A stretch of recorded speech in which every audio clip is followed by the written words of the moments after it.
The main business of Amalgamated Appliance Holdings is in manufacturing, importing, exporting and distributing small domestic appliances and equipment. AMAPS is a market cap of 632 million rand, price earnings ratio 7, dividend yield 5.7%. Brands include Has, Russell, Hobbs, Sultan, Tedelex and George Foreman.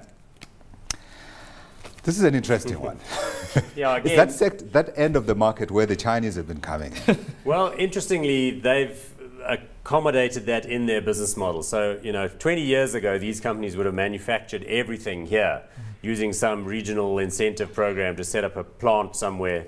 Nowadays, mostly they just get stuff made for them in China and get the brand stamped on it, which is fine because you have to be flexible. I mean, with the influx of, the Chinese stuff with your competitors, if you look at someone like this, they're going to be supplying a place like Macro and Game. Yeah. But Macro and Game have their own buyers who also know where the road to the airport is. Exactly. And if they go to China, then they can go and source stuff themselves. Yeah. So, it's a constant ebb and flow. It actually has put these businesses under quite a lot of pressure. Yeah, I was actually going to say this is quite a sad story because we're talking about South Africa being transformed from a manufacturing country into a country where we're having to import these things. So this is not a good story for a politician, but you're not a politician, you're an investor. Yeah. All you're looking for is returns.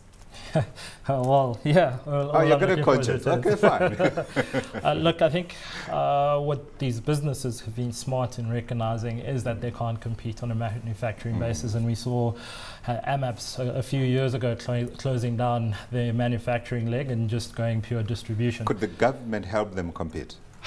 Look, I think they could. The question is on an economic basis, should they?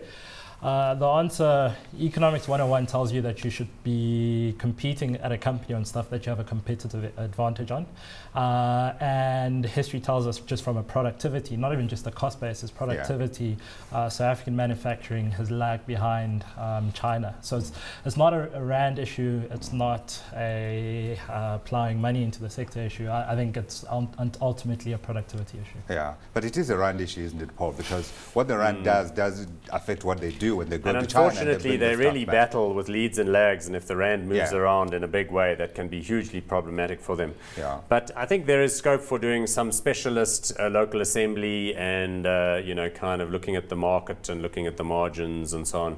And then also, as you say, the big consumer market northwards of South Africa also is part of what you've got to factor in. Where does Proudly South African come into all this? Years ago, I remember in Zimbabwe, there was a whole lot of noise about made in Zimbabwe and people proudly buying stuff that's made locally. It came, it died away. I saw it here in South Africa, almost the same thing. Yeah, it doesn't really, it seems, doesn't work. Because people at one end of the market or another are going to make decisions either on quality or brand association or on price. So I don't think it's an ideal situation. And also I think the sort of dirigist industrial policy, that's a bit 1970s. So with the coming of Walmart, these guys are going out of business? No, I don't think so. I think they did a deal to tie up the Russell Hobbs brand.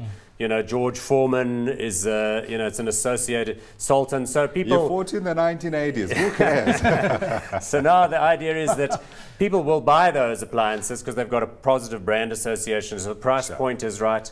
So I think they do good business. They do good business with the likes of some of the retailers we've been talking about. So you still like them? Hot or not? No, too small and too variable in terms of earnings, but I don't think they're going out of business. In fact, if anything, you can see they've had quite a nice recovery in terms of their cash balances, their profits and all that have looked quite good. Dividend distributions and the likes. 5.7% dividend yield. Does that attract you? Is that hot for you?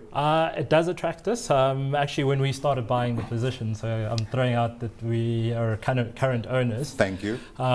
When we started buying the position, it was one of those unique ones where the dividend yield was actually higher than the PE. Oh, okay. Which is a lovely position to be in terms of buying. We bought at the beginning of 2011, so we've held on to this for a little bit and have participated in the rally. I'd agree, the fundamentals of the business are supportive, earnings are coming through, cash flows are good, and valuations are So you are hot. I'm hot on. You are hot. He's holding, he has to be hot.